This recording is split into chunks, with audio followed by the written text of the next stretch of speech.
melawai. Saudara, arus lalu lintas Jakarta mengarah ke Bandung ramai sehari jelang Tahun Baru. Jalur sebaliknya juga terpantau ramai.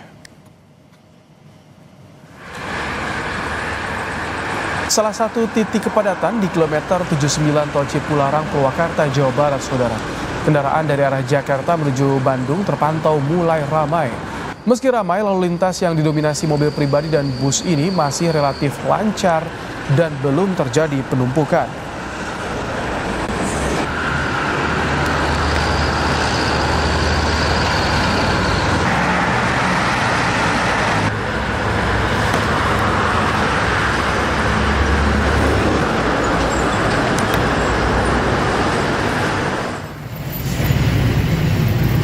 Arus lalu lintas jalur arteri Karawang, Jawa Barat pada Selasa malam juga terpantau padat, saudara. Jumlah kendaraan pribadi roda 4 dan roda 2 meningkat dalam libur Tahun Baru. Kepadatan kendaraan terpantau mulai dari Simpang Bendei hingga Jalan Raya Kelari. Polisi menerapkan rekayasa lalu lintas sistem satu arah.